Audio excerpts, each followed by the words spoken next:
how was Josh taken to maybe having potentially a bigger role this week again with Neil and Jermaine maybe being bagged up? Yeah, no, I mean, I think those guys have been great. I really enjoy the room. He's been fine, ready to go, truly. I mean, everybody use that cliche of the next man up. He's a great teammate. He prepares well. That's a part of that role. And if his number's called, then he'll go out there and do his best, which he has and he will. What's this season been like for you, having to kind of put guys in, put guys out? I know it's par for the course, but I mean, that truly, I've in my 6 years in the NFL, that's not anything necessarily different or new. You've always mixed and matched. You have your top 8 or 9, and then you got to prepare for them to play. We were talking about that during training camp, so that's not anything new. Obviously, like things to have gone a little better, but it is what it is. You got to make the best of it and keep working. So. When you prepare to play somebody like the Saints, who this team played last year when you weren't here, I mean, they had 7 sacks. Do you go back and look at that tape, or do you say a whole different line? No, I mean, well, if there's application with whether it's personnel, which there is, or whether it's scheme, which there is, on both ends of the table. So yeah, we go back and look at that. The Saints have an established defensive scheme and personnel, guys that have been doing the same thing for a lot of years. I've competed against them. With time at the Raiders, and then also at New England, and now here. So you see the similarities within it. They're established, really tremendous players, and a good scheme that makes things difficult, complex. The other question I was going to ask you is, obviously with the injuries this week, how difficult is it to change people? But do you say, do I play this guy on the left or this guy on the right? How do you make that determination? Based upon the skill sets and the talents of who's there, perhaps sometimes who you're playing against, perhaps based upon what your scheme is going to be that week. So I think there's a lot of variables that would go into it. The skill set of the players that you have available, at that time. So, I mean, yeah, I think the guys do a good job of managing it. Guys get moved around during practice all the time. It's just the nature of the beast. We talked about that already. So just, deal with it. That's life. Where would you consider Evan Neal in his progression at this point? Yeah, we're starting his 4th game now so far, so I'd like to get into, settling into some things a little bit. And just like anybody, we're always working to improve. He's no different with that, like anybody else in the room. So, is he? Are you getting everything you're hoping from him? Like he's a 3rd-year guy at this point, right? That's kind of what I'm getting at. He's not a rookie anymore. Like, yeah, no, you see a 3rd-year player. See a guy that's only started 4 games at this point, and I'm sure there's things to work on. I don't think we'll just keep that with us. I mean, I don't understand the premise of the question in that regard, to take such a far away look at it like that. I mean, truly, I concentrate on trying to get through today. Tomorrow's promised to no one. We're trying to get better today, prepare for the New Orleans Saints and 94. God, he does a good job, so that's what we do. That's what we concentrate on. What have you seen from John Michael lately? There's been some snaps I'm sure that he'd probably want to have back, but overall, like, what do you see from him? I see a guy that loves football and has leaned into that role, which you would expect as a second-year player, playing center, which is not easy in this business. And he's shown improvement, but does a great job. Helps lead the room, sets the table for us at the line of scrimmage. He does a lot in that regard, and has shown improvement in that, which is what you would expect. He's a smart guy who cares, and so we're just got to keep working like any of them. I think we've improved in some areas. There's obviously been games we haven't played as well as we'd like in other areas, and got another opportunity this week against a really good opponent. The Saints are a really good scheme. We were talking about it. Established front, good personnel. It's a good challenge. Do you guys ask your center to do a lot, like comparatively maybe to some other places you've been? I mean, you mentioned that about in the sense, the center does the mic points in our system, which is probably the norm throughout the NFL. There's a few systems that they don't, but when you put that on their plate as well, and you change things week to week, we're game plan offense. So sometimes it may be, hey, we're going to mic it like this. Next week it's going to be based upon a local numbers of scheme or whatever else. We're going to mic it like that, and he's done a good job of rolling with those punches. What have you seen from GBR's leadership in the room? He's been cited as, giving post-game speeches a lot. Yeah, I mean, everything advertised. I had a chance to work with Greg last year, and you see a guy who's smart and committed and is a natural leader, and he can go across the team, across the room, and he does a good job of it, setting an example and just being honest, which is a part of leadership. So, and the players respond to it. What's it like to lose Dex, your best guy? Well, part of it is part of the NFL. Guys get hurt. I hurt for Dex, because he's such a good guy. He's such a great player, and he's having an outstanding year. But things happen, and that's part of the NFL. Did it seem like you lost your whole line, though, because they all got banged up? Yeah, it did on Sunday. I mean, when we played, at the end of the game, the last quarter and a half, I had 2 D tackles to play the rest of the game. And Chad and Jordan Riley went out there and battled and fought and played every snap. And I'm proud of what those guys did and to fight through it. So, it was a little lonely feeling for the rest of the game. But those guys rose up to the challenge. Trey, you know what it's like. I mean, you've talked through your career about the coach in the entire room. Mm-hmm. When you get into a week like this, where you're just not sure what the Mm-hmm. numbers will be like on Sunday, how do you take it player by player and get guys ready, knowing that they really haven't been? I mean, you got guys on the practice squad who Right. may end up playing significantly on Sunday. Well, I know me and you talked about it before. That's why I coach them all. I coach them all for that reason. So I'm never surprised. So, even the practice squad guys, they meet with me every Saturday morning, and I watch all of the scout team reps with them. And I coach them up just like I do on the practice reps on the other guys throughout the course of the week. They're in my individual periods.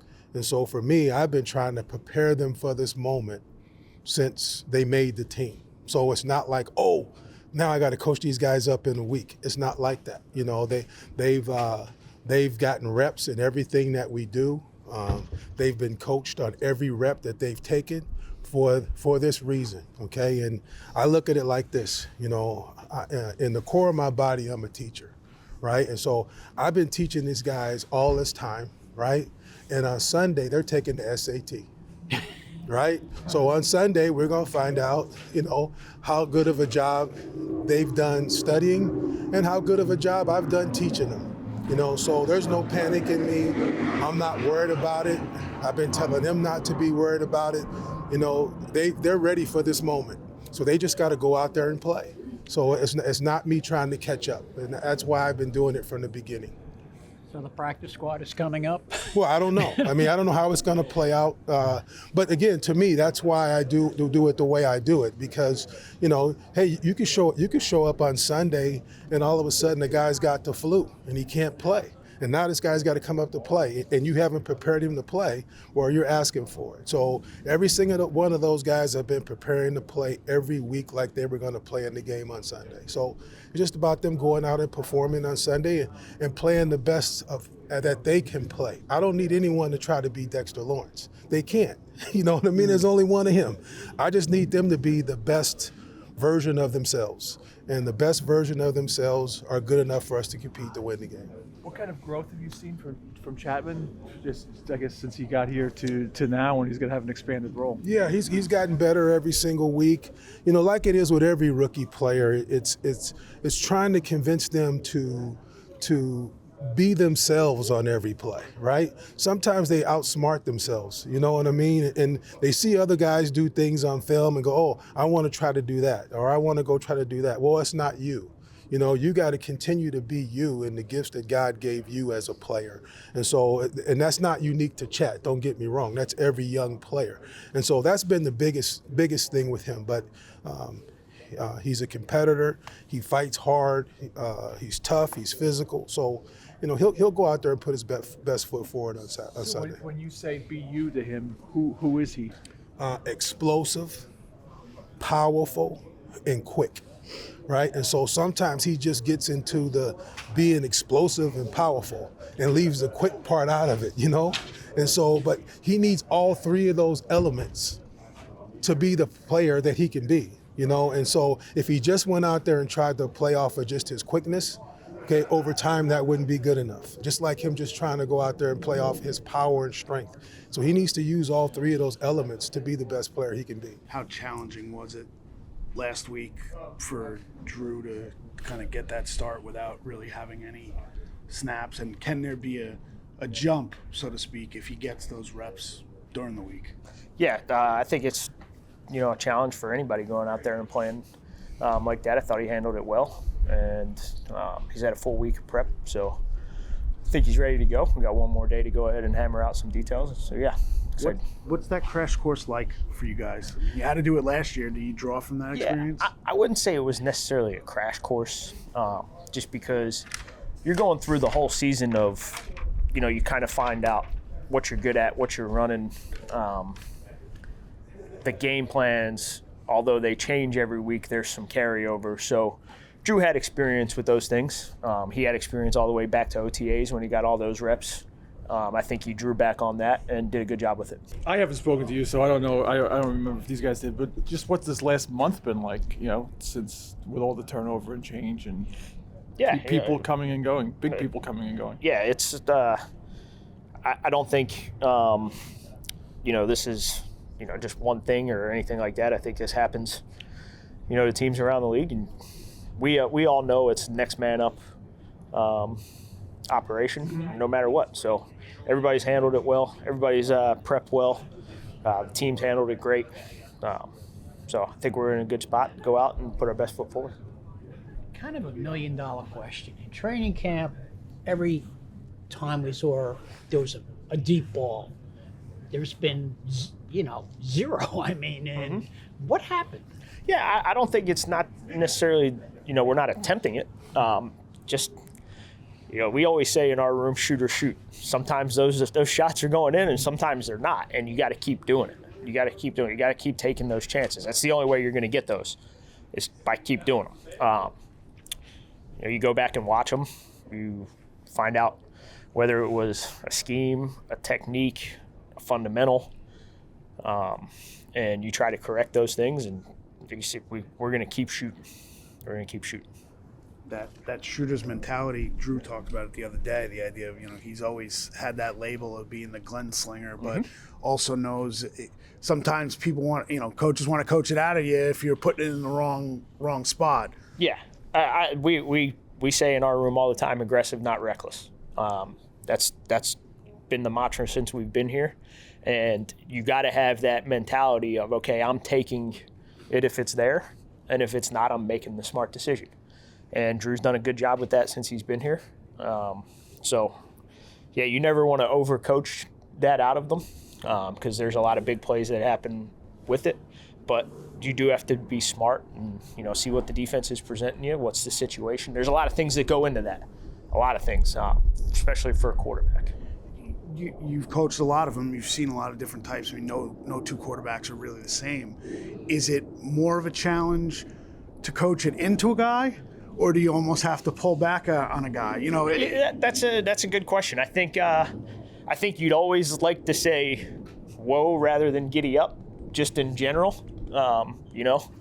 If you got to try and make a horse fast, I don't know how much faster you're going to make him, but you can always try and tone him down when he needs to be. I think, like you said too, though, that everybody's different, right? So you got to figure out the best way to kind of approach guys that have different personalities. But I think as a starting point, just in general, you'd like to have that in them and try and get it out of them. Sure. Do you think that's just like it's finally registering that he's not having those big plays, or is it just a matter of is there technique? What's he doing differently to? I think a little bit of both. I think we've worked really hard to understand that you can't give up those big plays. Like they just kill a defense. If we all have 2 or 3, that's like 30 plays that in a game, and we just can't afford that. And he's a guy we expect to play and not have those, and not as many of those. Now he's going to have some because. For him, he was matching up on the best team's receiver just about every week. And so you understand that all those receivers are 50-50 receivers. The quarterback's going to give them chances, whether they're guarded or not. Those are guys that make plays, contest it. He's got to, again, understand that even when I've got him guarded, I got to anticipate the ball is still coming because he's the number one guy I'm on. Been a little better at that. We just got to continue to get better and cleaner as we go forward. You think he can still be a really, really good Absolutely. corner? Yeah. What does he need to do absolutely. to get Yeah, again, he's got to limit those. That's the number one thing in your mind? Yeah, the number one thing is he's got to limit those 2 or 3 plays a game where you're like, what the hell just happened there? Got to limit those and play cleaner, like all the way through. And again, it just got to know that when you're on their number one guy, even if you think I've got him blanketed, you got to still anticipate, oh, the ball is coming now. I got him blanketed, but the next step is, okay, the ball is coming, I got to get it on the ground, or I got to catch it. What about Tyler Nubin? What have you seen from him in his rookie year progression? Oh, just like a old soul, a throwback football player, I think, like that like just loves to play football, loves the work that goes into football. That is a guy that you're going to see is going to be I think a longtime Giant.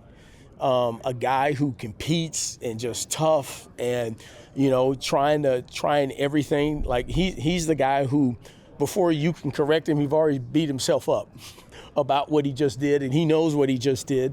And you appreciate that about the kid, that he wants it so bad.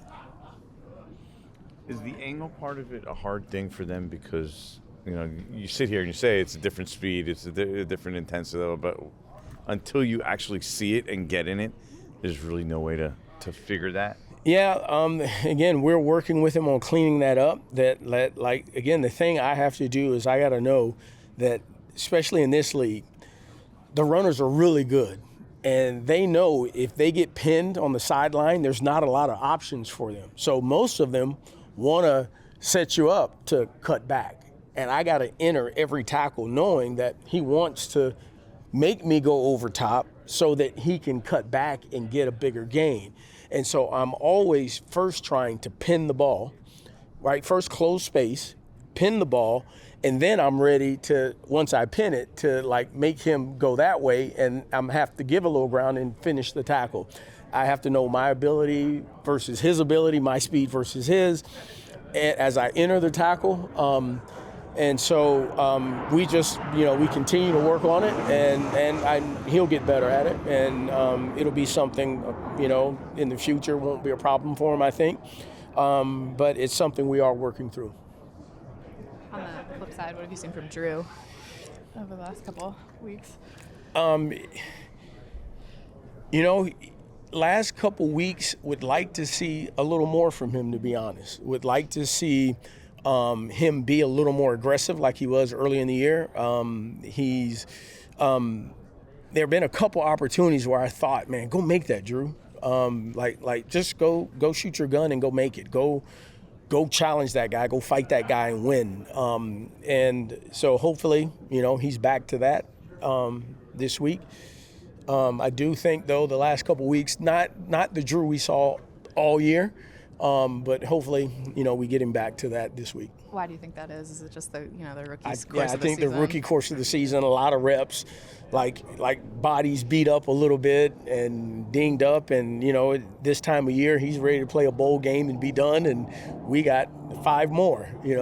So I just think a little bit of that, and helping him get through it is what we're trying to do. How big of a loss is Bobby if he doesn't play? Bobby provides such a steady, a guy that's been in there so much, right? And you're used to hearing the same voice. You're used to understanding where he's going to be at, all of those things from a leadership standpoint, also as a signal caller, those things. So, yeah, it's going to be different, you know what I mean? But I think those other guys, if they get their opportunity, they're going to go in there and be able to pick up where they got to be. They're prepared. Those guys prepare well. So we'll feel good. We'll just kind of see where we're at at the end of the week. But we feel good. Whoever's available, we feel good they're going to be able to go out there and operate. Andre was saying that for him, this is kind of like seeing how well he has coached the guys who haven't played. Do you look at it that way? Yeah, I mean, it is a good barometer, right? I don't. I mean, it's good. Like, you want those guys. I get more excited about the guys that have been grinding, that maybe haven't had the opportunity. They get to go out there and have a bigger share of the opportunity. And that part I get excited about. You know what I mean? I think those guys have all prepared well. Right, they're going to go out there and execute. They're going to make mistakes, man. No different than the guys that are steady starters every week. They're going to make mistakes too. So we're just excited that, and those guys are excited that they're going to have a chance maybe to have more opportunity. If Bobby doesn't play, who's the third guy? Ty? Yeah, it just kind of depends on the situation and where we're at. There's a few guys that could have an opportunity. How's Tyrone doing? He's good. He's good. I mean, we're week 13 now. His college season's over, and it's about continuing to be a pro and preparing. And the mind obviously is one thing, but the body and making sure that you're able to go through the duration of 17 games. So he's solid, and obviously we're ready to go and put our best foot forward. Not getting a ton of snaps the first 5 weeks, I think that kind of helps him now because it doesn't feel like week 12 necessarily. I don't know about that. I mean, obviously you don't have the wear and tear on the body at that point, but I'd like to have the timing and all that stuff. I mean, obviously, like I said earlier, we've lost some timing with the injury during training camp, and that set him back a little bit. And once he got his footing in the ground, then we got going on a good note there. How did you deal with the fumbling issue with him? Obviously, it's something that we got to address. You can't massage it and think that, hey, we'll work through it. Like, you got to have hard corrections, obviously through our drill work and practice, and and study of the opponent and what they're trying to do to them, and in correction of the way the ball's carried. When you're in critical situations, keep it out of harm's way, all that stuff. You got to keep on just burning it through their head. I mean, that it's a habit that has to change with any ball carrier. I was going to say he's pretty hard on himself. Yeah. And do you like that, or would you want to say you don't want him carrying around that burden? Well, that is his burden, though. That's ultimately our job as running backs: protect the ball, and then the next one, protect the quarterback, and make people miss and go score touchdowns. So that's the number one job, and he should be hard on himself. I don't think he'd ever be too hard when it comes to that. Is he a guy physically you think can hold up to like 18, 20 carry a game workload week in, week out, just from like a physical perspective, taking the beating? It's a body type that I think with time he will be able to. I mean, not to say that he can't, because I don't know that right now. But he's a guy that, when we've talked, that in the off season is going to be critical for him to. Now he's got a year under his belt. Let's get a little more, a few more pounds to maybe last the whole duration and feel as strong as you did, week 13, 14, 15 that you did at the beginning of training camp. Is he a guy, do you think his frame can handle like 220, like running to 220 or like 215? I don't know that right now. Okay. I mean, I have to see as it gets up there a little bit, but he can definitely put on a few more pounds, and I don't think it might benefit him even more as far as his speed and power and all that. I mean, even now he's running through tackles at his weight now. He's learned how to play on top of his pads and behind him versus being upright.